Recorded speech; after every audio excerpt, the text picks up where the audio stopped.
1984ರ ಸಿಖ್ ಹತ್ಯಾಕಾಂಡದ ಈ ಭಯಾನಕ ಕಥೆ ಛತ್ತೀಸ್ಗಢದ ರಾಜಧಾನಿ ರಾಯ್ಪುರದ ಸರ್ದಾರ್ ರಾಜೇಂದ್ರ ಸಿಂಗ್ ಅವರ ಸ್ವಂತ ಅನುಭವದ್ದು.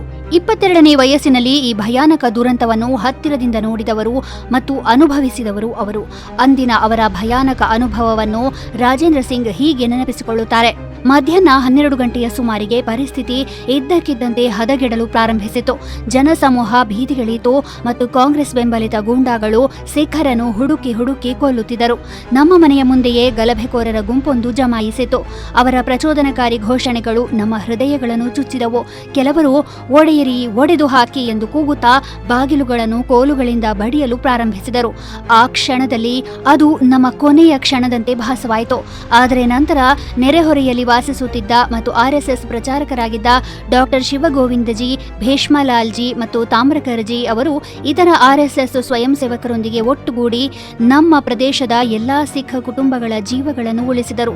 ಏತನ್ಮಧ್ಯೆ ಆ ರಾತ್ರಿ ಗಲಭೆಕೋರರ ಗುಂಪೊಂದು ರಾಯ್ಪುರ ನಗರದಲ್ಲಿ 157ಕ್ಕೂ ಹೆಚ್ಚು ಅಂಗಡಿಗಳನ್ನು ಲೂಟಿ ಮಾಡಿ ಬೆಂಕಿ ಹಚ್ಚಿತು.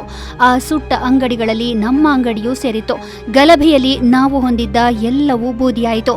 ಆದರೆ ಆರ್ಎಸ್ಎಸ್ ಸ್ವಯಂ ಸೇವಕರ ಕಾರಣ ಒಬ್ಬ ಗಲಭೆಕೋರನಿಗೂ ನಮ್ಮ ಕುಟುಂಬವನ್ನು ಮುಟ್ಟಲು ಸಾಧ್ಯವಾಗಲಿಲ್ಲ.